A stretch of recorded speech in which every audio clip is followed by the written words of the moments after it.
Milih daging yang paling cantik bagian mananya ibu pilih, Bu cantik? Paha. Paha ya. Kalau bagian yang paling jeleknya, gomok-gomoknya gitu ya. Beda Bu. Imam Syafi'i pergi dia ke pasar, dia pilih satu macam daging saja yang dia bawa pulang, yaitu sebongkah hati. Diberikan kepada gurunya.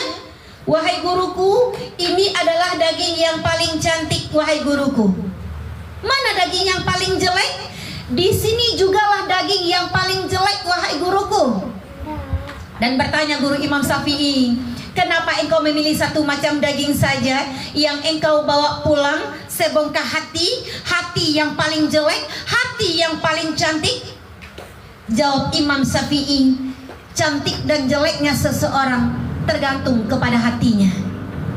Betul nggak Bu? Ibu kalau melihat orang, ibu lihat mukanya dulu kah, cantik glowing mukanya dulu kah, atau melihat dari segi hatinya? Hah?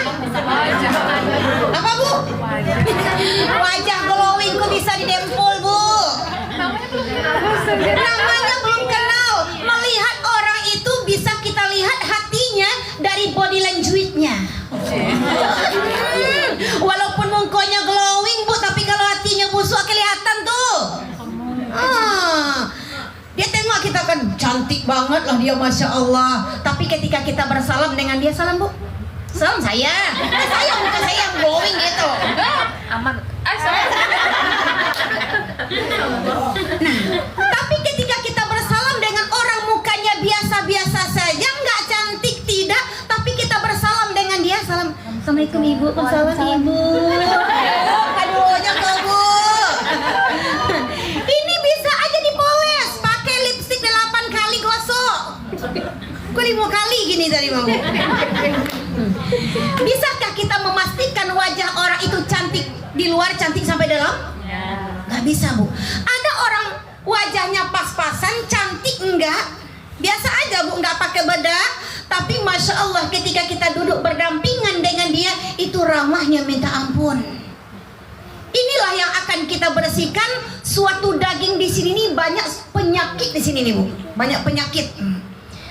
Bagaimana caranya kita mengaplikasikan Ramadan kemarin? Haus dari tahan nih, ibadah udah tiap malam, tarawih udah tiap malam, alhamdulillah. Tapi habis puasa Ramadan, kalau masih ada hati kita busuk Bu, ada busuk-busuknya sedikit, belum membekas bulan suci Ramadan kepada kita. Yang pertama yang akan kita bersihkan dari hati ini adalah bersifat sombong. Ada yang sombong di sini? Nggak ada mengaku serang Allah nampak nomor. Nggak ada nama mengaku serang Allah. Ada sombong di sini? Ayo nggak ada dong. Kalau orang sombong tuh Bu, angi ikuannya duduk di situ. Nggak muahnya datang ke majelis taklim, takut diceramahin. Nggak nyuruh datang dong. Batu, tasin dia dulu. Dia nggak datang. Itu orang sombong. Orang sombong itu bagaimana? Apabila dia berjalan di muka bumi, dia meninggikan, membusungkan dadanya, kecuali dadanya memang terbusung juga. Tapi biasanya nggak terbusung dadanya, tapi nyebusung-busung sama jalan mereka. Itu sombong ya Bu ya. Jangan engkau berjalan di muka bumi ini dengan angkuh dan membanggakan diri. Yang paling kaya, awah. Yang paling ancak, kok nan buruk? Brang. Itu sombong tuh namanya ya Bu ya. Sekalipun ibadah kita banyak, sekalipun tiap tahun pergi umroh, banyak sedekahnya, namun kalau ada kesombongan di dalam hati ini, demi Allah, apa kata Rasulullah Sallallahu Alaihi Wasallam? Kalau orang punya sombong di dalam hati, la yadkhulul jannah man fi qalbihi mithqala dzarratin min kibro. Tidak akan masuk ke dalam surganya Allah orang yang dalam hatinya mendapati sifat sombong walaupun seberat biji zarah.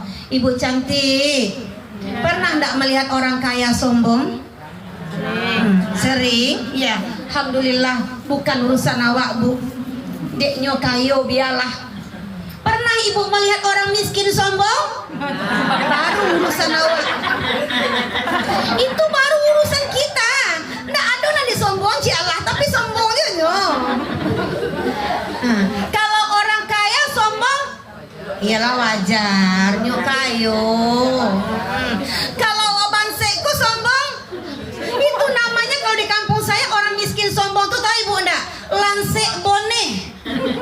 Awak alah bansai. Onge, itu ada orang Minang sih tuh menyambung tuh. Awak alah bansai onge pula. Itu enggak mulia. Jadi sifat sombong ini enggak pernah kita bercita-cita untuk sombong, enggak ada. Nanti saya kalau udah kaya nih akan membanggakan diri ke kampung, ada nikah sombong. Nggak jadi kayu. Dek karena sombong lah bercita-cita tuh sombong. Awas lah, sempat dan kayu besok pulang kampung dan angek-angeknya. Pulang kampung besok, makanya nggak kayu-kayu. Jangan ada cita-cita untuk sombong. Nah, jadi kita ini punyailah sifat rendah hati. Demi Allah bu, orang tak suka jurang nang sombong, percaya tak bu? Lima wak duduk gak sekali mengicik jurang lain body language orang tu kepada kita bu, mungkin besok dia tak usah duduk lagi nyo nih. Batu sombong mana nampak? Nyo pakai galang dari langan ke sampai ke siku, nyo solat di samping dan Allahu Akbar, agak telinga dia. Lagian orang tak punya, tak usah sirik. Orang yang pakai gelang emas dari langan sampai ke siku tu, apakah itu orang yang sombong? Enggak. Mbak adeknya pakai ame? Deknya punya. Mbak adek awak nak memakai? Aduh, sadarlah itu tuh. Jadi kadang-kadang bu, awakku mengician orang sombong, dia ada iri di hatiku tadi. Masuknya pakai galang sekadar rantai kapai, sombong banang, tak amin, tak indak. Tuh banyak terjadi di kampung itu bu. Bangkok itu, lain sirahnya nampak Iden. Baca lihat mana tuh? Ku suping atau aku? Suku hati orang lah, orang pakai suping perak suku hati orang. Kalau wak ndak ada sadari dengan ketidakadaan itu, maka damai hati wakku bu. Kalau kayo kawan alhamdulillah, bawa tohnya pulang, barasa hari rentalnya tuh. Rental waktu orang lo nanyo-tanyo heran nambu bu. Jadi kalau damai hati kita ini bu, kalau kita nggak ada, syukuri aja alhamdulillah. Kalau kawan awak kayo balabih dari awak alhamdulillah. Jadi kalau kita damai melihat kawan senang hati kok, nggak ada awak kan sombong. You understand ibu? Yeah. Kemudian buangkan sifat iri. Ini lagi ibu, ibu cantik di belakang situ kan? Buangkan sifat iri di hati. Ada nampak iri di situ? Nggak nampak iri di situ. Mana ada orang iri di wiri arisan bu? Tiba di rumah baru iri. Orang yang suka iri kepada orang lain itu badannya kurus.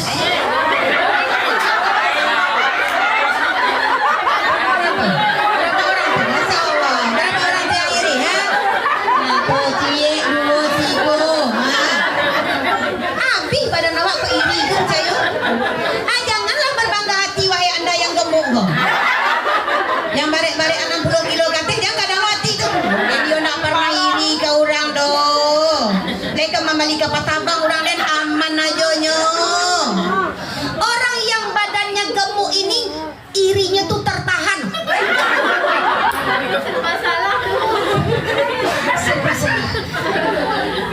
Sebenarnya itu nggak ada ya bu, itu intermezzo ya bu. Ya banyak loh orang kapuk tuh pairinya, banyak loh orang kurui pairinya. Tapi orang yang pairi itu bu, yang akan menyakiti adalah dirinya sendiri. Betul nggak? Jadi kalau awak ndak pairi bu, dalam hati kok nyaman duduk. Kalau awak banyak irinya, galesok besok duduk. Alah tadi ke kanan, alah tadi ke kiri lah mau diambil gua. Tapi kakinya sakit kan? Pakai sifat rendah hati, pakai sifat ilmu padi. Bagaimana ilmu padi ibu cantik? Bagaimana ilmu padi? Makin berisi runduk ke bawah, semakin dia dihargai orang, semakin banyak rezekinya, semakin sukses anaknya, semakin dia tawaduk. Ya, rendah hati. Jadi sifat yang rendah hati ini tolong kita belajar, Bu. Kalau untuk belajar banyak ibadah, belajar banyak sedekah, banyak orang, Bu. Banyak orang banyak sedekahnya, banyak orang banyak ibadahnya, banyak orang yang memakai jilbab sadalamku banyak, Bu, 2,5 meter. Dalam jilbab orang tuku mahal balik juga mah, Bu. Ku jeblek bukan jeblek sembarang jeblek loh. Nah, tuh, atau sombong dak boleh ada tuh loh. Ambo kan mempraktekkan sementara ya, Bu ya. Tetap apa, Bu? Memang yuk, Bu. Itu kecil, Bu. Rasa lah. Pegang lah. Ku ndak sembarangan kok. Bercanda ya, Bu ya. Ibu cantik. Lah, pakai sifat rendah hati ya. Bisa enggak kita berendah hati? Jangan meninggi bicaranya. Saya teringat akan pesan bapak saya, almarhum bapak saya dulu. Nah, kalau pai marantau bakato di bawah-bawah, mandi di hili-hilia. Ngerti Ibu tuh bahasanya? Ibu kampungnya di mana? Medan. Medan. Pantasnya enggak ngerti. Coba mana orang Minang sini? Jangan sampai orang Minang enggak mengerti. Bu, Ibu cantik. Apa artinya? Mengerti ya, Bu. Ibu di mana Puan? Aku lah. Ibu di mana Puan? Ini pura-pura lah. Enggak mengerti Bu Eda. Memanglah banyak orang hilang Minangnya, Bu. Tinggal senaponya lek. Bakato di bawah-bawah, mandi di lili, apa artinya, Bu? Iya, rendah hati itu apa, Bu? Berkata di bawah-bawah, enggak perlu kita meninggi bicaranya. Ibu tahu nggak? Saya tuh di kampung tua, kekayaan saya 7 turunan. Oh, itulah Bu ya. Tapi saya nomor 8. Yang 7 turunan dari bagi-bagikan dari gadai lah. Oh, ya. Jadi enggak usah kita berbicara meninggi. Kalau orang kaya tuh, Bu ya, kelihatan dari wajahnya, Bu. Wajah orang tersisa tuh pun kelihatan. Bukan macam lihat wajah orang kaya sesungguhnya dan wajah orang banyak penderitaan. Termasuk wajah Ambo, Cik. Alhamdulillah. Kok banyak penyakit TBC nampak, Bu. Tekanan batin cinta. Alhamdulillah. Ya, Bu ya. Jadi ibu-ibu jemaah semuanya, kemudian mandi di hili-hilia. Artinya kalau kita mandi di sungai, jangan di atas orang mandinya. Itu maksudnya ya, Bu ya. Kalau kita mandi di atas orang, orang kan daki ya wak beko. Mandi ya wak di hili-hilia, pakai sifat rendah hati. Understand Ibu cantik? Kemudian yang ketiga, hikmah puasa Ramadan kemarin, buangkan sifat dendam di hati. Nih yang dendam-dendam nih ya, Bu ya. Ibu ada nggak di sini yang tidak tegur sapa dengan tetangga? Ibu yang di luar sana ada nggak yang tidak tegur sapa dengan tetangga? Yang tak tegur sapa dengan keluarga? Aduh lah, gitu kan. La yadkhulul jannah qati'ur rahim. Tidak akan masuk ke dalam surganya Allah orang yang memutuskan hubungan silaturahim. Jadi makna dari halal bihalal ini orang yang selalu menyambung silaturahim. Jangan menyimpan dendam di hati. Kalau kita punya dendam di hati, misalnya saya sakit hati kali sama ibu contohnya nih, atau sebaliknya, ibu sakit hati melihat saya. Itu yang sakit siapa? Kalau ibu sakit hati mana mencari ambo babulu mato sakit hati mencari ambo, yang sakit ambo atau ibu? Ibu lah ya. Ibu yang mana? Ibu dua kok. Ambo cek, ibu situ cek. Ibu nomor 2 gitu. Ibu situ. Tak ada sakitnya. Karenanya sakit hati. Kita kalau manggariti hati macam lihat korok. Sakit hati waktu Bu. Tapi kalau orang yang damai hatinya, Masya Allah, ibu ni baik, ibu ni ramah, ibu ni kaya dermawan, mukonya glowing. Skincare dia pakai itu. Itu sakit hati itu mah. Memang mukonya tuh nala rancak, skincare lo nambah salahan. Ambosan tak pakai skincare, muko standar-standar aja nya. Cuma menarik aja.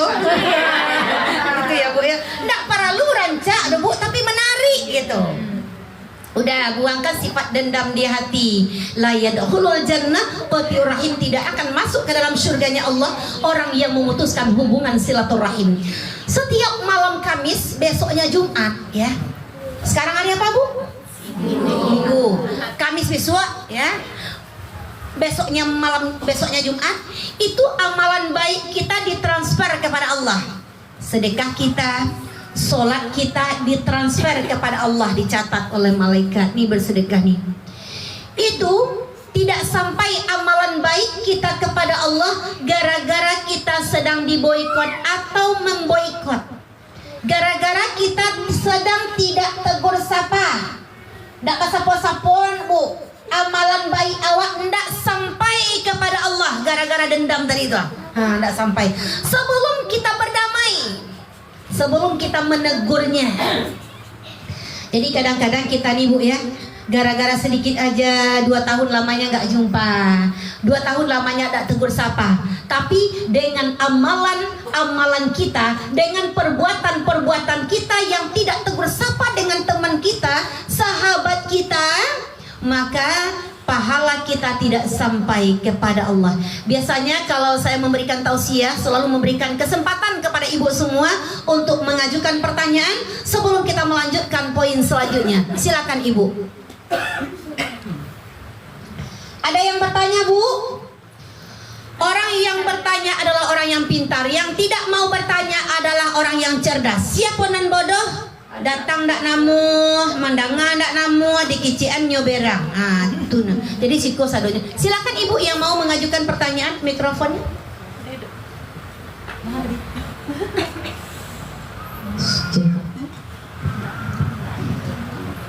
Izin Ustazah, iya. Gini Ustazah, kita kan dendam itu sakit hati gitu kan Ustazah, sakit hati gitu kan. Kita udah ikhlas gitu, bismillah udah ikhlas gitu. Tapi ingat aja gitu Ustazah, itu gimana itu Ustazah? Soalnya ibaratnya udah silaturahmi, udah kawan, tapi ingat aja gitu apa? Udah ikhlas gitu kan. Tapi masih ingat gitu gimana? Iya, melupakan tapi tidak ikhlas gitu ya. Tapi tidak rela gitu ya. Ibu sakit hati kepada siapa? Enggak sakit hati sudah, tapi dia ingat. Ada deh. Oh gitu, ingat aja ya Bu ya. Saya tanya kepada ibu ya. Nih Bu, mayoritas, maaf ya, ibu-ibu mungkin pernah juga mengalami seperti yang ibu pertanyakan, betul Bu?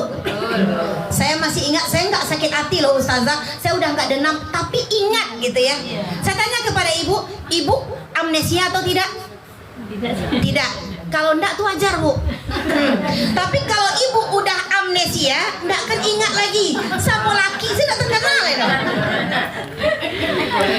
Ya, pasti akan selalu tergores di hati, ini pasti ingat, cuma enggak dendam. Begitu ya Bu? Itu yang Bu maksud? Nah, itu tadi. Nah, mungkin kata-kata makanya pepatah orang Minang bilang ya, hutang amih bisa dibayar, dapik dibayar. Mungkin kalau bukan kita yang membayarnya, anak mungkin bisa membayarnya. Enggak tahun kini kita membayarnya, mungkin tahun depan. Enggak tahun depan, mungkin 10 tahun lagi kita bisa membayarnya. Tapi apabila kita hutang budi, ada hutang budi itu berjenis lisan, sampai mati itu akan selalu teringat. Dia enggak dendam, cuma ingat aja. Ya, apakah saya berdosa? Ustazah enggak berdosa. Kan ibu ingatan, ibu enggak amnesia. Di kampung saya, nah ada satu sejarah ya Bu ya, dan sejarah ini diturun-temurunkan sampai detik ini tuh nggak pernah hilang. Kampung saya di Solo, di Sumatera Barat. Ada di suatu daerah, saya tidak menyebutkan daerahnya di mana, saya tidak menyebutkan namanya siapa karena jatuhnya gunjing. Dan ini saya ceritakan jangan terjadi kepada diri kita. Di tahun sekitar tahun 40-an ya, udah lama sekali ya Bu, tahun 40-an kita pun entah di mana ya. Jadi kalau orang Minang yang punya rumah adat Begonjong, tahu rumah adat Begonjong? Tahu. Siapa yang punya? Ada ibu punya di kampung tuh? Pastilah roboh gini ya tuh. Yang punya rumah adat Begonjong di Minang itu orang kaya dulu Bu. Di dalamnya itu ada sapi, ada kambing, ada ayam kandangnya Bu ya. Di depan rumah adat orang kampung saya itu ada suatu rumah kecil, rumah gubuk derita ya Bu ya. Pokoknya jelek lah rumahnya. Dia mempunyai 9 orang anak. Ya. Memang dari dulu ya Bu ya, setiap orang miskin tuh banyak anaknya Bu. Kamu cari lihat tuh, orang-orang miskin tuh banyak anak, mungkin karena dia tidak punya pekerjaan Bu, anak kerja kan. Tapi coba lihat orang kaya tuh cie dulu anaknya tuh. Cie dulu kadang-kadang anaknya dia ada Allah kan. Dan orang miskin itu banyak anaknya. Coba tunjuk tangan ibu yang banyak beradik kakak, yang lebih dari 5 lah. Nggak ada. Ada ibu berapa orang? 13? Iya, tapi enggak semuanya. Tapi enggak miskin-miskin kali gitu. 13 orang. Saya nomor 13. Masya Allah. Kampung ibu di mana? Medan. Medan. Ibu orang kaya beneran atau baru kaya atau gimana? Atau mau kaya gitu? Enggak punya apa-apa. Itu tadi. Enggak punya apa-apa. Alhamdulillah, coba lihat. Orang yang maknya miskin, mayoritas anaknya itu banyak yang sukses. Betul nggak Bu? Iya, ambo celik dari tas ibu gitu. Pokoknya ibu pun tidak menderita mana lah hidupnya gitu ya kan. Kan celik tas orang kan bisa buat celik tuh. Nah. Jadi apa kata orang miskin di depan rumah ini? Ini dekat dari rumah saya loh Bu, yang nggak jauh-jauh kali ya. Apa kata orang miskin sambil melihat rumah adat orang Minang nih ya, rumah adat orang di depannya. Apa katanya Bu? Kapanlah aku bisa terbikin rumah seperti kau ini ya? Kan biasanya kalau cita-cita orang nggak punya seperti itu kan Bu? Dilolol ada punya galang ameh mau ibu. Ada itu ya Bu ya. Apa jawaban orang yang punya rumah adat waktu orang kaya itu? Jangan nengok ke atas, nanti matamu kelilipan. Untuk anak kau sehari dah payah kau. Anak kau sih banyak gitu ya. Untuk kau dimakan sesusah, akan membuat rumah modern kau lah kau. Nggak mungkin ya. Jangan macam-macam dengan doa orang miskin ketika lisan kita melukai hati orang. Entah, nggak tahu kita doanya apa ya. Mungkin ya Allah, suatu saat nanti anakku sukses ya Allah, anakku berhasil ya Allah. Hari demi hari, tahun pun berganti tahun, satu persatu di antara anaknya yang 9 ini sukses. Masya Allah, tabarakallah. Dan saya juga tidak menyebutkan nama tokonya di sini karena semua orang tahu cerita itu ya Bu ya. Bikin toko di Jakarta. Masya Allah, tabarakallah. Jadi anggota dewan. Dan pada akhirnya di tahun 80-an dia bikinlah suatu rumah adat yang desainernya didatangkan dari Australia. Nggak dipakai tukang kami Bu. Toko bangunan kami nggak dipakai Bu, karena mungkin sakit hati dari Bu ya. Kan cuma gara-gara kata-kata itu aja kan. Jangan nengok ke atas, nanti matanya mau kelilipan. Kan cuma kata-kata kan, tapi tertores di hati ini Bu. Dan dibikinlah suatu rumah adat. Dan di dalam kandangnya itu dibikin rumah kos-kosan, Masya Allah, seperti istana. Dan apa yang terjadi? Orang kaya di tahun 40-an itu, na'udzubillahi min zalik, tidak Allah berikan 3 dari anak perempuannya keturunan satupun juga. Jadi ibu-ibu tolong mohon lisan kita itu dijaga. Tolong jaga lisan, wahafiz lisan. Kalau engkau ingin berbuat baik kepada orang lain, tolong jaga lisan. Kau ndak pandai menjaga lisan. Dia aku gapuk gini kok. Tahu ibu ndak orang gemuk tuh sakit hatinya di kita gapuk tuh. Cali aslinya kok kagapuk, kok kakur, dia kurui banak makan hati kau laki. Banyak komen, ndak usah banyak komen tentang tubuh orang. Mau gemuk, mau kurus, mau banyak jerawat, mau glowing, ndak usah banyak komen.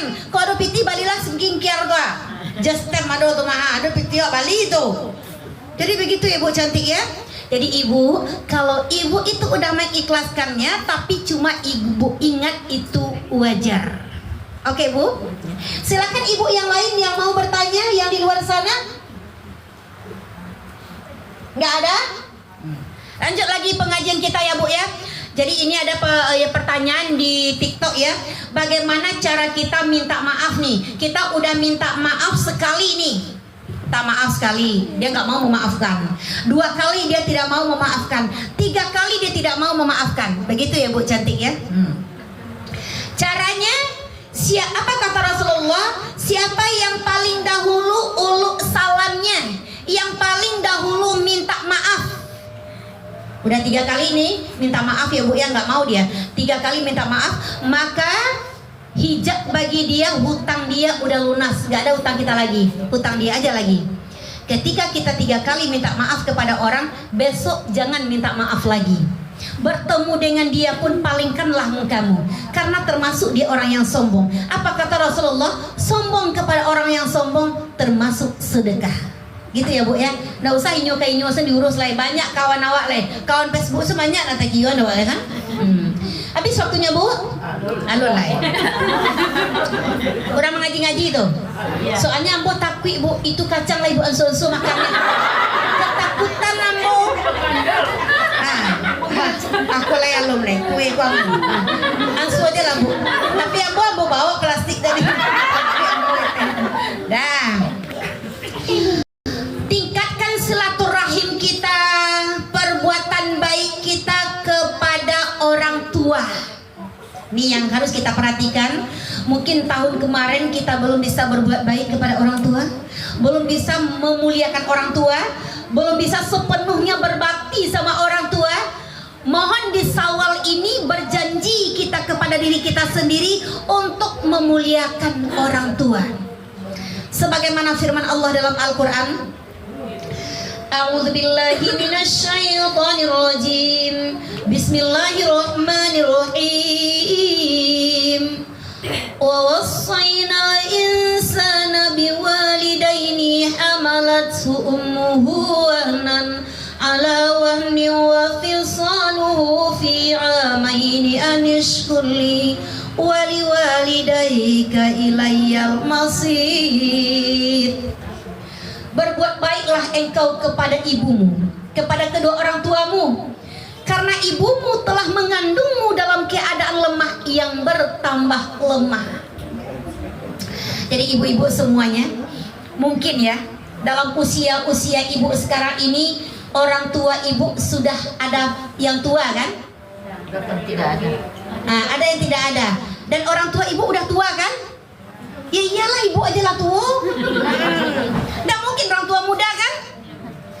Ketika orang tua kita udah tua renta, maka ambillah dia, bawa dia ke rumah kita untuk kita berbakti. Ya kalau kita bersama orang tua pergi ke kampung nggak mungkin kan? Suami kita di sini. Untuk berbakti kepada kedua orang tua kita ambil. Jangan mikirkan, oh saya saja yang berbakti sama orang tua ustazah, kakak saya nggak ada, adik saya nggak ada ustazah.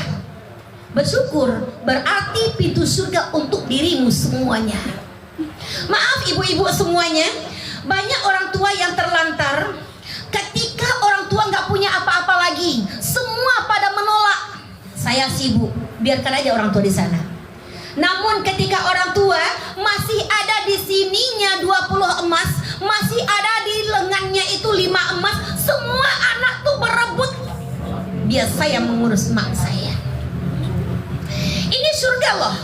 Surga itu ada di telapak kaki ibumu. Ridallahu fi ridal walidain, suhtullahu fi suhtil walidain. Ridhonya Allah itu terletak kepada ridho orang tua, sedangkan murkanya Allah juga terletak kepada murka orang tua. Sekalipun orang tua kita udah pikun, sekalipun orang tua kita nggak ada ngapa-ngapain lagi, udah uzur, dia udah sakit-sakitan, maka sesungguhnya pintu surga masih ada selagi hatinya masih bisa berdoa. Mungkin orang tua nggak bisa bicara lagi, udah sakit nggak bisa bicara, nggak bisa mendengar. Namun ketika orang tua melihat kita, hatinya berkata, ya Allah murahkan rezeki anak.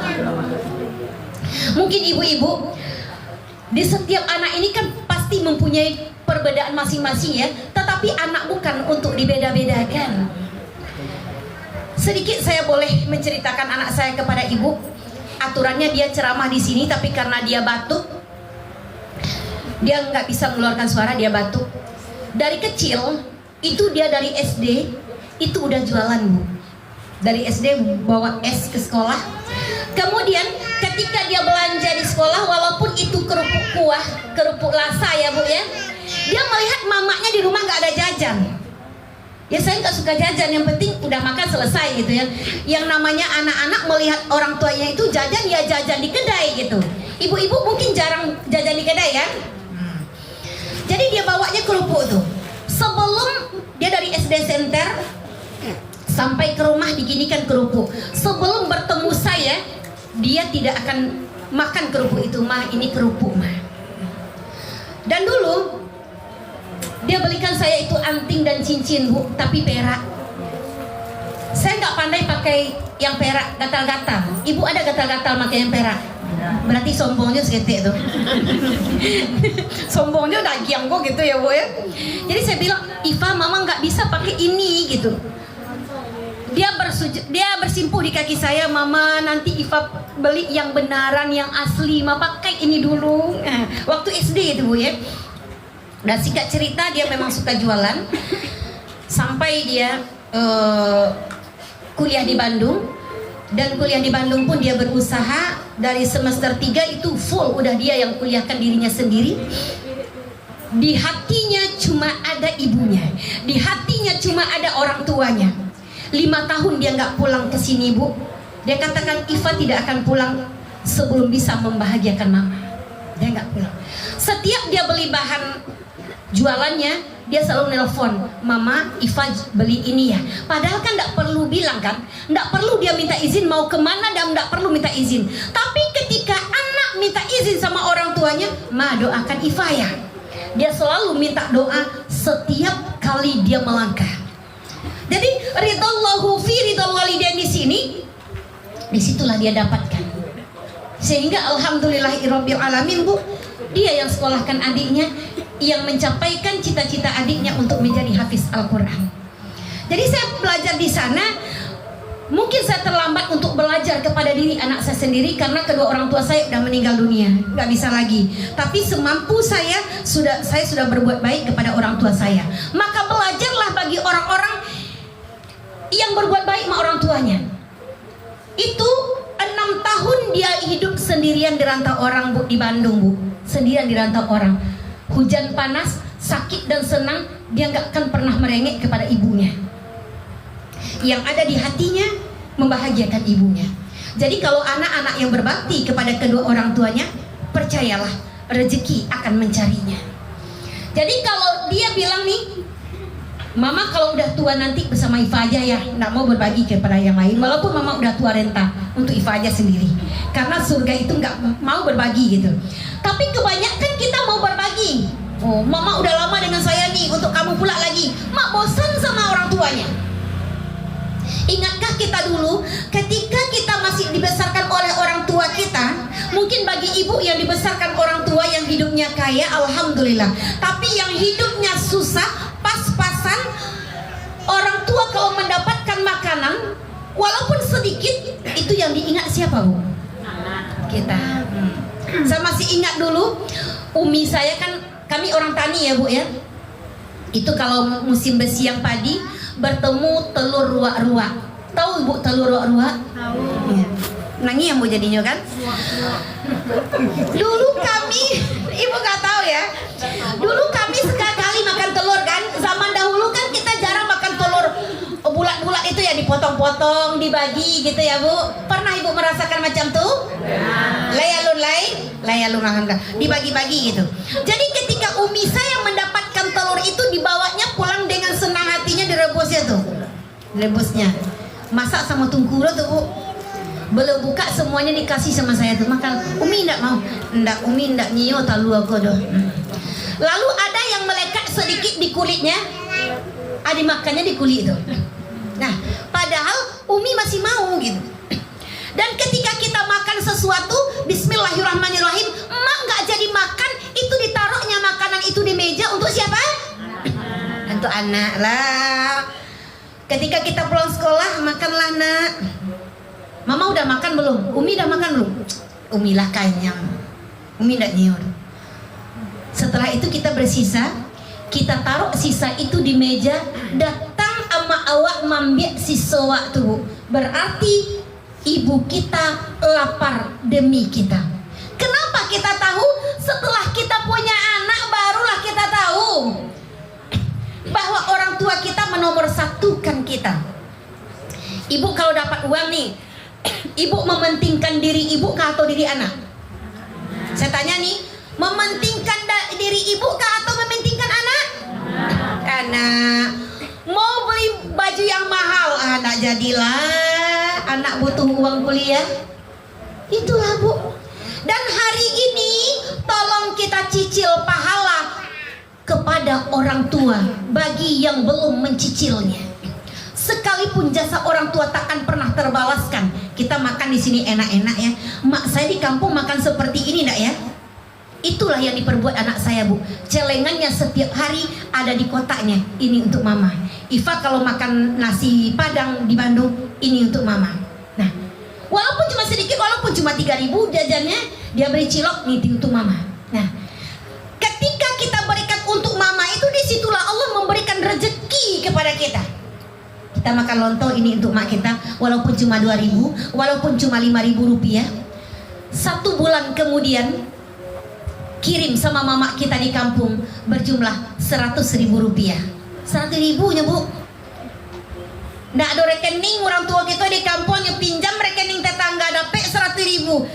Ikut kiriman dari anak di rantau 100.000. Kadang hatinya tuh Bu, masya Allah.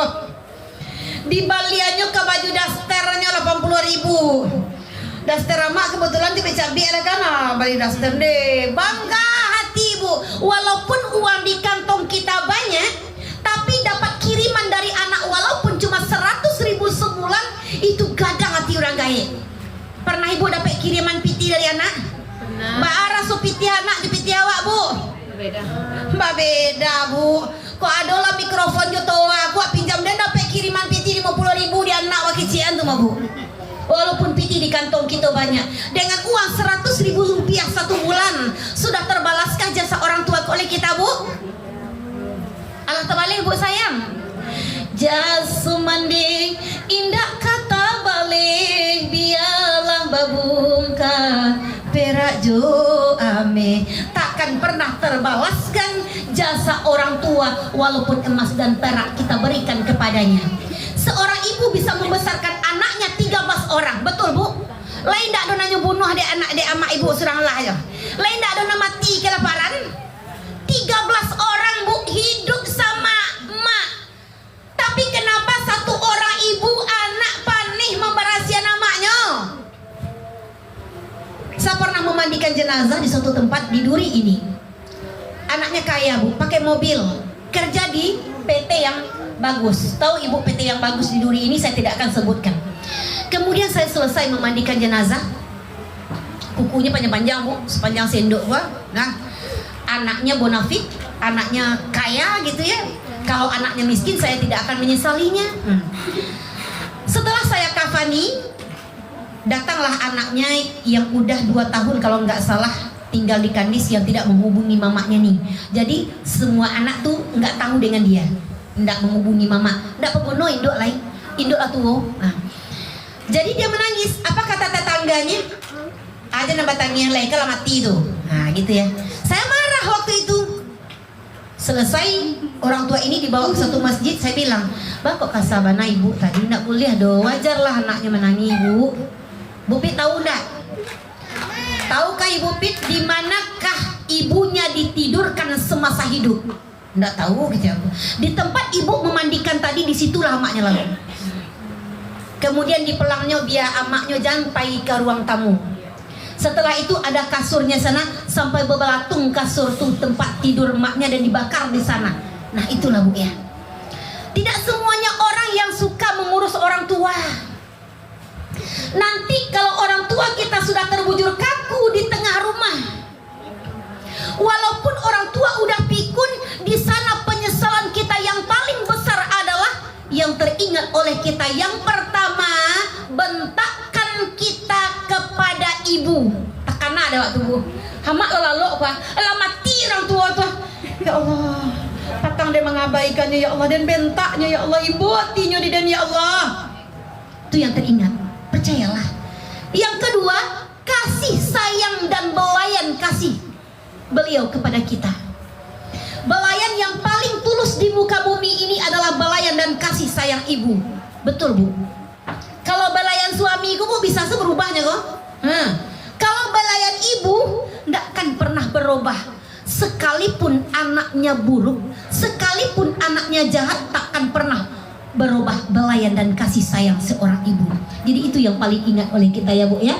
Mudah-mudahan di bulan Syawal ini bagi kita yang belum bisa berbuat baik kepada orang tua, niatkan di hati, ya Allah, mama saya sekarang di kampung ya Allah, izinkan saya ya Allah untuk merawatnya ya Allah, untuk berbakti kepadanya ya Allah di akhir usia saya ini ya Allah. Baiklah ibu-ibu jamaah yang saya muliakan, ada yang bertanya di luar bu? Ya silakan ibu cantik.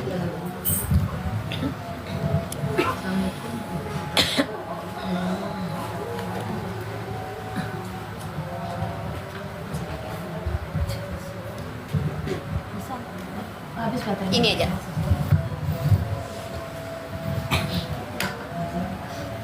Tapi dulu. Berat. Udah azan? Break dulu. Iya.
Udah, silakan ibu.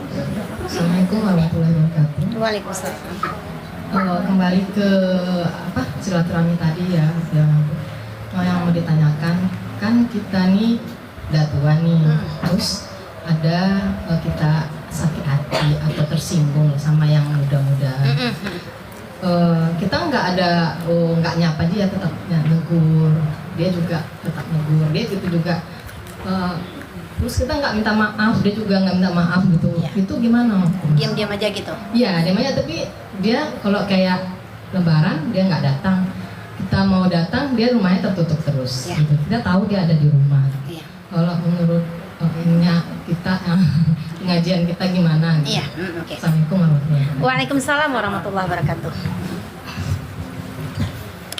Oke ibu-ibu, kita punya masalah dengan yang lebih kecil dari ibu ya. Ya, sangat kecil pun. Seperti anak. Kemudian kita punya sesuatu lah dengan dia, mungkin sakit hati, mungkin gimana gitu. Orang kalau sakit hati ibu, ya gimana ya, mau jumpa dia segan gitu. Dia pun tidak ada klarifikasi sama kita, dia pun tidak ada niat baik untuk ke rumah kita gitu ya. Apa kata Rasulullah SAW? Orang yang terbaik di antara engkau adalah orang yang paling dahulu uluk salamnya, orang yang paling dahulu mengucapkan salam, dan orang yang paling dahulu meminta maaf. Itu nggak diukur dengan umurnya ya bu ya, walaupun kecil, walaupun besar, enggak ya. Tapi orang yang paling dahulu minta maaf. Jadi permusuhan-permusuhan yang terjadi di antara kita itu kita tidak melihat ini umurnya besar atau kecil. Yang penting oh ya berjiwa besar ya. Kadang-kadang kita kan bangga ya bu ya. Dia minta maaf sama kita. Ini salah tuh. Datang nih ke rumah dia minta maafnya. Padahal dia nggak tahu kalau orang yang paling dahulu datang ke rumah dia, yang paling dahulu menyambung silaturahim itu adalah orang yang terbaik. Dia aja yang nggak tahu. Jadi ibu, kalau seandainya ibu punya masalah dengan seseorang atau tidak tegur sapa dengan seseorang, rumahnya dikunci misalnya, ditutup gitu, ibu datang ketuk pintunya, assalamualaikum. Kita tetap bertegur gitu, tapi iya, kita udah itu kita tetap negur. iya, Dia juga, tapi di hati masih gitu ya, di hati masih. dia begini Bu ya, ada seseorang gitu, orang yang dulunya musuh menjadi bestie gitu. Pernah enggak? Banyak. Ada banyak ya. Saya juga pernah begitu ya. Yang namanya bestie berbeda dengan teman biasa ya. Kalau ibu-ibu di sini itu teman saya, sahabat saya. Dan saya tidak pernah melukai ibu, ibu pun tidak pernah melukai saya. Tapi kalau kita punya bestie, itu saling melukai. Saling melukai. Misalnya saya dengan ibu nih bestie nih, udah lama berteman atau satu sekolah atau dengan tetangga, itu bestie. Mungkin saya pernah melukai hati ibu atau ibu juga pernah melukai hati saya. Dan bestie kita itu kalau kita bicara dengan dia itu lepas-lepas saja. Hoi, lidik ya lay. Kemaang, kayak gitu ya. Tapi kalau dengan teman-teman kita enggak bicara seperti itu ya Bu ya. Jadi ibu nanti kalau ada punya WA-nya, ucapkan salam, maaf lahir batin ya. Kayak gitu aja ya Bu ya. Jadi bukan berarti kita menghilangkan, karena tadi saya katakan kita bukan amnesia. Oke Bu. Ada lagi ibu sayang? Nggak ada? Alhamdulillah. Kita dikasih makan sini Bu. Pastikan dulu Bu. Pasti Bu. Alhamdulillah. Kalau dikasih saya tunggu, kalau nggak saya pulang gitu. Baiklah ibu-ibu jamaah yang saya muliakan, tadi ada yang bertanya kepada saya, ibu-ibu semuanya. Ibu mohon rekam yang satu ini, ada yang pertanyaan. Ini rekamnya video ya Bu ya? Oh, di video. Video kan? Dah. Oke, ada yang bertanya kepada saya, kemudian pertanyaan ini saya share nanti di WA dia, gitu ya. Boleh Bu ya? Ada yang bertanya bagaimana hukumnya menjual tanah atau rumah harta warisan, ya? Yang dikatakan warisan itu apa Bu? Warisan itu siapa yang tahu warisan? Pencarian harta kedua orang tua. Ya, harta orang tua yang diwariskan kepada kita. Warisan itu apa artinya? Pemberian orang tua kepada anaknya. Oke, sampai di sana? Kemudian ketika orang tua memberikan harta warisan kepada anaknya, apakah harta itu boleh dijual? Boleh? Nah, betul, bagus Ibu ya. Berarti Ibu punya ilmu. Harta warisan itu boleh dijual. Mau kita ibahkan kepada orang, mau kita jual, yang jelas itu adalah harta yang diberikan oleh bapak kita kepada kita. Seandainya ibu punya harta, ibu wariskan kepada anak ibu di Duri nih. Kebetulan harta ibu banyak nih, rumah ibu banyak. Ibu wariskan kepada anak ibu, yang anak ibu tinggalnya di Jakarta.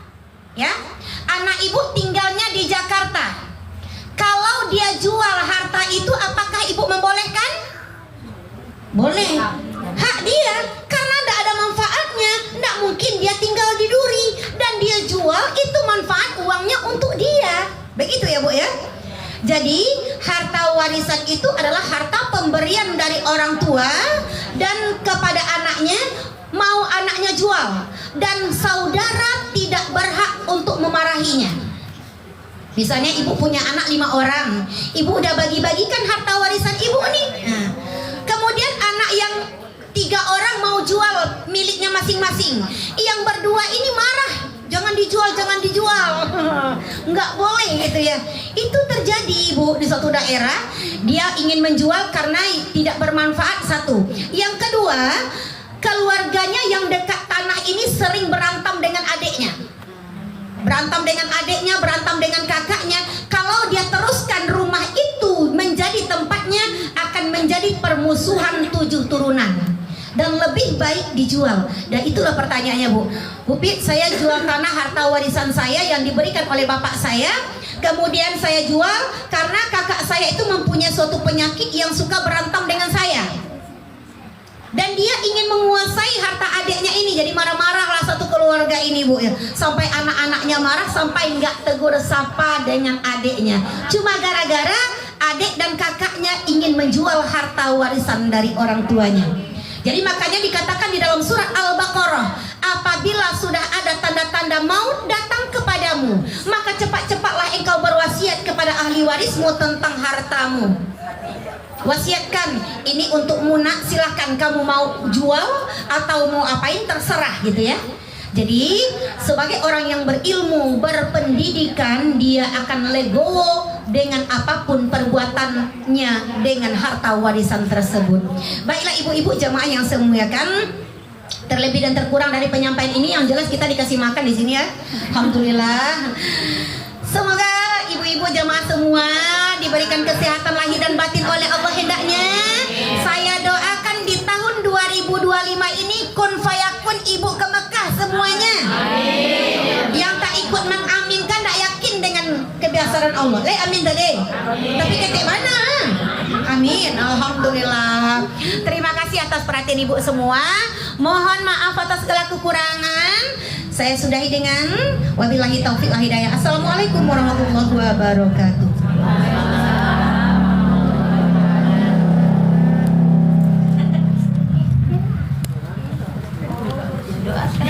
Doa ya Bu.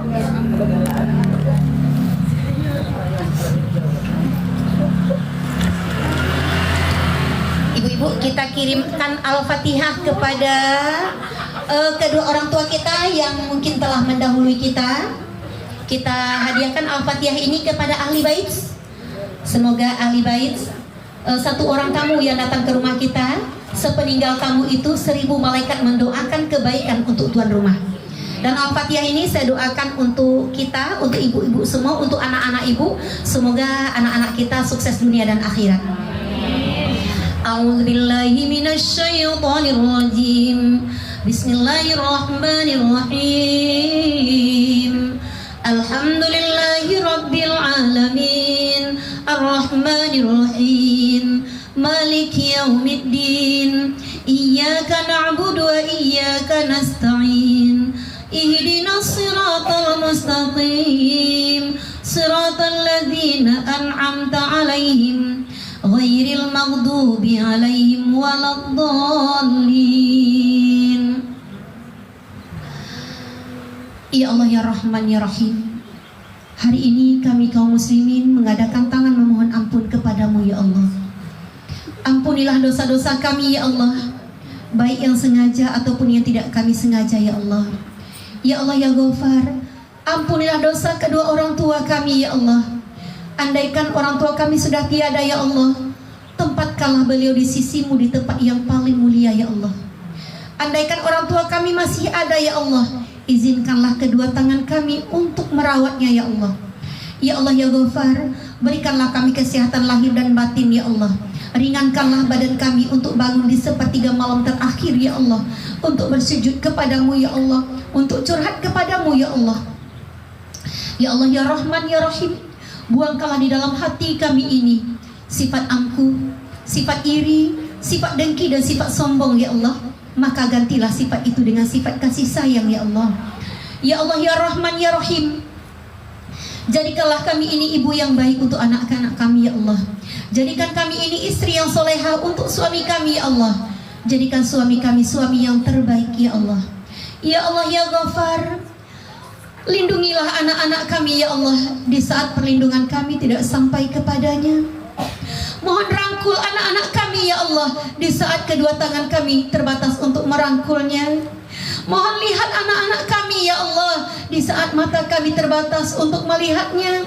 Mohon dengar anak-anak kami ya Allah di saat kedua telinga kami terbatas untuk mendengarnya.